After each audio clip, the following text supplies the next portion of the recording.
Have you ever felt ignored, undervalued, or outright disrespected by someone?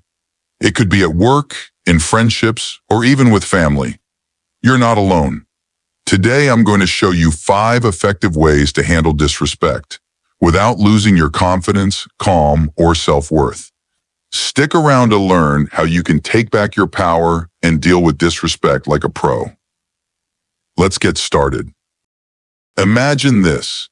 You're at a team meeting at work. You've spent hours preparing a presentation. It's sharp, detailed, and something you're proud of. You start speaking, but halfway through, one of your colleagues, let's call him Mike, interrupts you. He speaks over you, dismisses your ideas, and cracks a joke that makes everyone laugh. You freeze. Your stomach tightens. Did that just happen? Mike doesn't even realize how condescending he sounds. And worse, no one speaks up for you. You might think, what's wrong with me? Why don't they respect me? But here's the truth. Mike's behavior has nothing to do with your worth. People like Mike often act out of their own insecurities. Maybe he feels threatened by your skills. Maybe he's trying to assert dominance. But his disrespect says more about him than you. When someone disrespects you, stop internalizing their actions as a reflection of your value. Instead, ask yourself, why are they acting this way? What's driving this behavior? Once you detach your self-worth from their actions, their words lose power. After the meeting, you calmly approach Mike. You say, "Hey Mike, I felt interrupted when I was presenting earlier. I'd appreciate it if you could let me finish next time." You don't shout, you don't accuse, you simply state your boundaries, and Mike suddenly realizes he crossed a line. By addressing the situation calmly and assertively, you not only stand up for yourself, but also set a precedent for how you expect to be treated moving forward. It's not about creating conflict, it's about fostering mutual respect. Sometimes people like Mike may not even be aware of their behavior until it's pointed out. By speaking up, you give them an opportunity to reflect and adjust. And if they don't, that's still not a reflection of your worth. It's a sign of their unwillingness to grow. Remember, setting boundaries isn't just about correcting others. It's about protecting your own peace of mind. When you refuse to let someone's disrespect define you, you reclaim your confidence and focus on what truly matters: your growth, your goals, and your voice. So the next time someone like Mike interrupts or dismisses you, pause, breathe, and remind yourself, their behavior is not your burden to carry. You have the power to respond with grace, speak your truth, and move forward with confidence. When you start practicing this approach, you'll notice a shift, not just in how others treat you, but in how you perceive yourself. Standing up for yourself, even in small moments, builds resilience. It reinforces the belief that your voice matters, that your contributions are valuable, and that you deserve to be heard. Over time, this confidence becomes second nature. You'll find yourself less anxious in meetings, more willing to share your ideas, and less affected by dismissive behavior. You'll recognize that setting boundaries isn't about being confrontational. It's about honoring yourself and the effort you put into your work. And here's the beauty of it. When you model this kind of self-respect, others take notice. It encourages a culture of openness, accountability, and mutual respect. Your colleagues might feel inspired to do the same, creating a ripple effect that transforms the dynamics of your workplace. But remember, not every situation will have a perfect resolution. Some people, like Mike, may continue their behavior despite your efforts to address it. In those cases, it's important to focus on what you can control: your reactions, your mindset, and your boundaries. If the environment becomes toxic or unchangeable, it's okay to explore other opportunities where your voice is valued and respected. Ultimately, the way you handle these moments shapes your personal and professional growth. Each time you choose to respond with grace and assertiveness, you're reinforcing your inner strength. You're reminding yourself and others that you are worthy of respect. So the next time someone challenges your voice or dismisses your ideas, remember this: You have the tools to navigate the situation with confidence. You have the power to protect your peace, stand tall in your truth, and keep moving forward. Because at the end of the day, your growth and self-worth are far too important to be overshadowed by someone else's insecurities. Picture this. Sarah has a friend named Jenna who's always late. If they agree to meet for coffee at 10 a.m., Jenna strolls in at 10:45 every time. At first, Sarah brushes it off, thinking she's just busy. But over time, the pattern continues. One day, Sarah waits for Jenna again, sipping her now cold coffee, feeling invisible and unimportant. In that moment, something clicks. This isn't about Jenna being busy. It's about Jenna not respecting Sarah's time. The resentment builds. Sarah has two choices. Say nothing and let the disrespect continue. Set a boundary. Sarah decides to set a boundary. The next time Jenna is late, Sarah doesn't wait. At exactly 10:15, she leaves. Later, Jenna calls and says, "Why'd you leave?" Sarah replies, calmly but firmly, "Jenna, I really value our friendship, but I also value my time. If we plan to meet at 10, I need us to respect that. Otherwise, let's reschedule for when you can make it." Here's the lesson.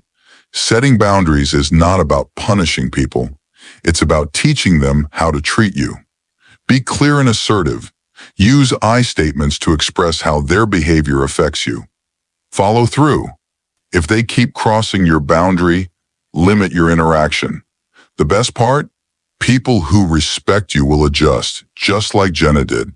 She started showing up on time because she knew Sarah was serious.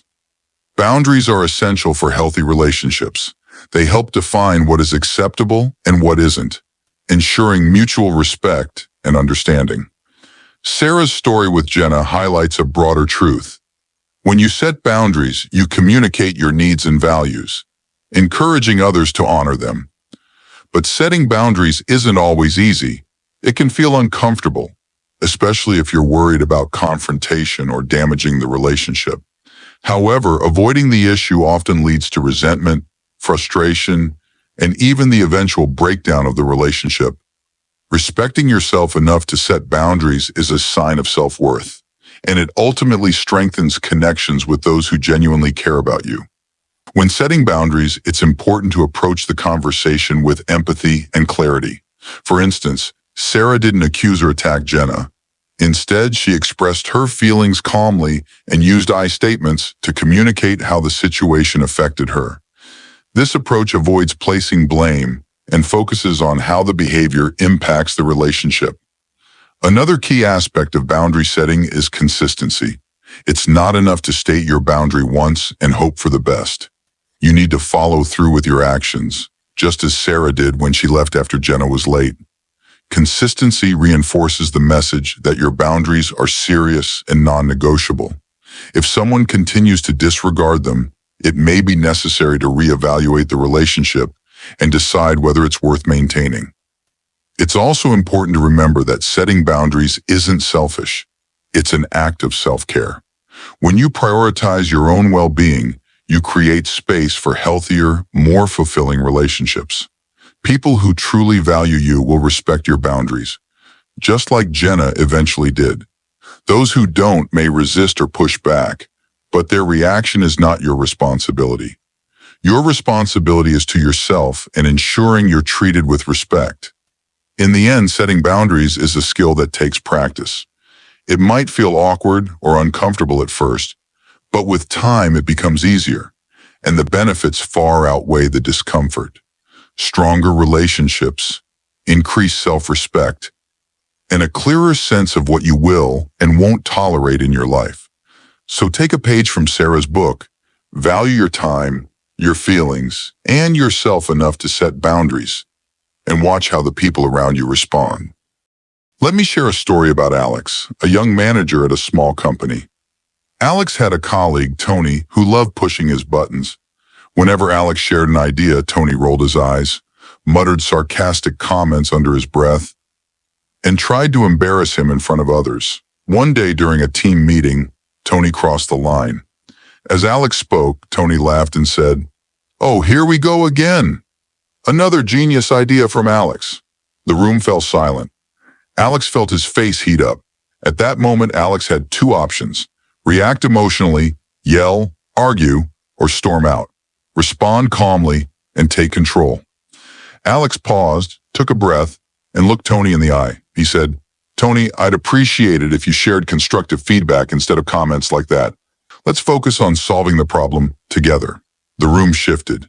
Tony was stunned, and others in the meeting saw Alex's calm strength. When someone disrespects you, they're looking for a reaction. When you explode or lash out, you give them power over you. Pause and breathe. Give yourself a moment to regain control. Respond calmly and assertively. A steady, confident tone shows strength. Remember, staying calm doesn't mean you're weak. It means you refuse to let others control your emotions. Alex's response didn't just address Tony's behavior. It set a tone for the entire team. From that day forward, the dynamic in the room shifted. People started to respect Alex more, not just for his ideas, but for his composure under pressure. Even Tony, who had been a constant source of negativity, seemed to think twice before making another snide remark. This moment became a turning point for Alex. He realized that leadership isn't just about having the best ideas or being the loudest voice in the room. It's about setting an example. By staying calm and addressing the issue directly, Alex modeled the kind of behavior he wanted to see in his team. He turned a potentially humiliating moment into an opportunity to lead by example. Over time, Alex noticed other changes too. His team grew more collaborative, meetings became more productive, and even Tony began contributing in a more constructive way. It wasn't an overnight transformation, but it was a clear reminder of the power of calm, assertive communication. This story highlights an important lesson for anyone facing disrespect or conflict. You have the power to shape the outcome. When someone tries to provoke you, they're often hoping for a dramatic reaction. But when you pause, breathe, and respond with calm confidence, you take control of the situation. You show others that you're not easily rattled, and you set a standard for how you expect to be treated. It's not always easy to stay calm in the face of disrespect.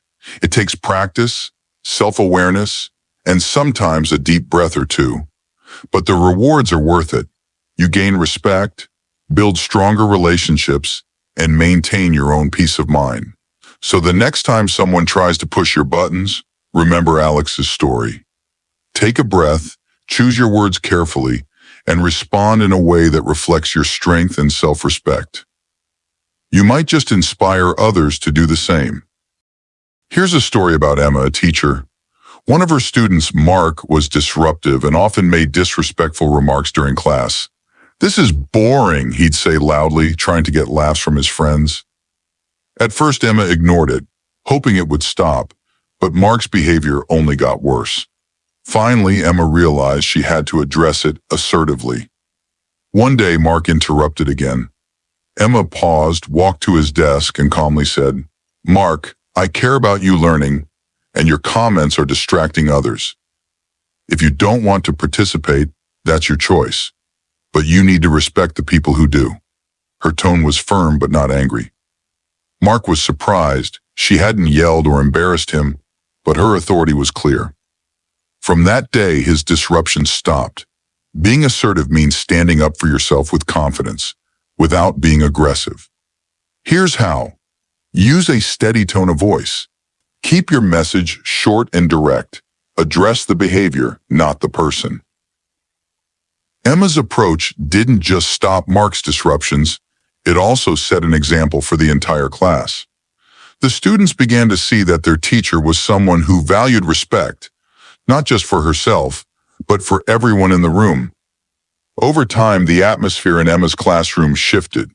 Students felt safer to express themselves without fear of ridicule, knowing that their teacher had created a space where learning and mutual respect were priorities. Mark, too, underwent a transformation. Without the laughter of his peers fueling his behavior, he started to engage more in class. Emma noticed his potential and made an effort to encourage him when he contributed positively. Slowly but surely, Mark began to realize that he could gain attention in a way that was constructive rather than disruptive. Emma's ability to handle the situation assertively and calmly had not only addressed the immediate issue, but also helped Mark grow as a student and individual. Being assertive, as Emma demonstrated, is a skill that can make a significant impact in both personal and professional relationships. It's about finding that delicate balance between standing firm and showing respect to others. Here are a few more tips to help you practice assertiveness effectively. Maintain eye contact. Looking someone in the eye conveys confidence and sincerity. It shows that you mean what you say and that you're fully present in the conversation. Choose your words wisely. Use I statements to express how you feel without placing blame. For example, say, "I feel frustrated when I'm interrupted," instead of, "You're always interrupting me." Practice active listening. Assertiveness isn't just about expressing yourself. It's also about understanding others. Show that you're listening by nodding, summarizing their points, or asking clarifying questions. Set boundaries. Be clear about what you will and won't tolerate. This helps others understand your limits and ensures you're treated with respect. Rehearse difficult conversations. If you're nervous about addressing a tough issue, practice what you want to say beforehand. This can help you stay focused and calm during the actual interaction. Emma's story is a powerful reminder that assertiveness is not about dominance or control. It's about fostering understanding and respect. Whether in a classroom, at work, or in your personal life, being assertive can create healthier, more positive relationships. So take a deep breath, stand tall, and embrace the power of assertiveness. You've got this. Meet David. He had a group of friends he'd known since high school, but over the years their teasing turned toxic. They constantly criticized his goals and mocked his efforts to improve himself. One night, after yet another put-down, David went home feeling small. He looked in the mirror and thought, "Why am I choosing to be around people who don't respect me?" The next day, David made a decision. He distanced himself from that group. He started spending time with people who encouraged him, respected his dreams, and valued his presence. Over time, David's confidence grew. His new friendships pushed him to become better, not smaller. You become like the people you surround yourself with. Choose those who uplift you and walk away from those who don't. David's decision wasn't easy. At first, he felt lonely and unsure. After all, these were people he had shared years of memories with, even if some of those memories had turned sour. But deep down, he knew that staying in a toxic environment would only hold him back from becoming the person he wanted to be. In the weeks that followed, David focused on rediscovering himself. He picked up hobbies he had always been curious about, but never pursued, like photography and hiking. Through these activities, he met new people who shared his interests and had a positive outlook on life. These connections felt refreshing. There was no judgment, no mockery, just genuine support and shared enthusiasm. One of David's new friends, Sarah, encouraged him to join a local entrepreneurial group after hearing about his business ideas. Surrounded by like-minded individuals, David found himself inspired daily. Their constructive feedback and encouragement gave him the confidence to finally launch the small online business he had been dreaming about for years. It wasn't perfect at first, but his new circle cheered him on every step of the way, celebrating his progress and helping him refine his ideas.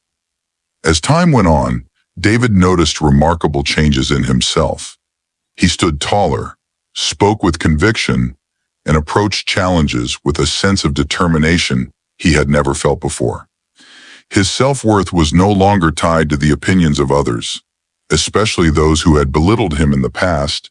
Instead, it was rooted in his own belief in his abilities and the encouragement of people who truly cared about his growth. Looking back, David realized that walking away from his old group wasn't just about avoiding negativity. It was about making room for positivity. By letting go of relationships that drained him, he created space for those that energized and uplifted him. His journey wasn't just about finding better friends. It was about becoming the best version of himself. David's story is a reminder that it's never too late to choose the life you deserve. The people you surround yourself with have a profound impact on your mindset, your confidence, and your future. So, take a leap of faith, just like David did. Seek out those who inspire you, and don't be afraid to walk away from what no longer serves you. You owe it to yourself to thrive. Let's take a moment to reflect on what we've learned today. Disrespect is something we all face, from coworkers who undermine us, friends who take us for granted, or strangers who challenge our boundaries. But here's the beautiful truth. You have the power to choose how you respond. To recap the 5 powerful ways to handle disrespect. Understand the root cause. Their actions are often a reflection of them, not you. Detach your self-worth from their behavior. Set clear boundaries. Teach others how to treat you by respecting your own limits. Control your emotions. Don't let their negativity pull you into the mud. Your calm response is your strength. Be assertive, not aggressive. Stand up for yourself with confidence and respect. Assertiveness earns respect. Aggression destroys it. Surround yourself with respectful people. Protect your peace and choose relationships that lift you higher. Think about this for a moment. How would your life change if you stopped allowing disrespect to define you? If you took back your power by setting boundaries and choosing calm, confident responses? Remember this. You don't have to fight fire with fire. Responding with anger or bitterness doesn't make you strong. It drains your energy. True strength lies in your ability to stay composed, assert your boundaries, and walk away from what doesn't serve you. And here's where Stoic wisdom guides us. The ancient Stoics taught that we cannot control what others say or do. We can only control our reactions. When you stop trying to change others and start focusing on yourself, you'll find peace, clarity, and strength. If you found these lessons helpful, I want to hear from you. Let's keep this conversation going. Which of these 5 tips resonated with you the most? Have you ever faced a situation where you had to set boundaries or respond to disrespect? Share your story in the comments below. You never know who your experience might inspire. And don't forget, hit that like button if you found value in this video. Subscribe to the channel for more insights on personal growth, mental strength, and practical life lessons. Turn on notifications so you never miss another video that helps you become stronger, calmer, and more resilient. As you move forward, I challenge you to put these strategies into action. The next time someone disrespects you, pause, take a breath. Remind yourself, I control my response. Set your boundary, stay calm, and choose self-respect over reaction. Because at the end of the day, respect starts with you. When you respect yourself, the world learns to do the same. Thank you for joining me today. Remember, you are stronger than any disrespect you face, and you have the power to choose peace, confidence, and self-worth every single day. Until next time, stay strong, stay calm, and take care.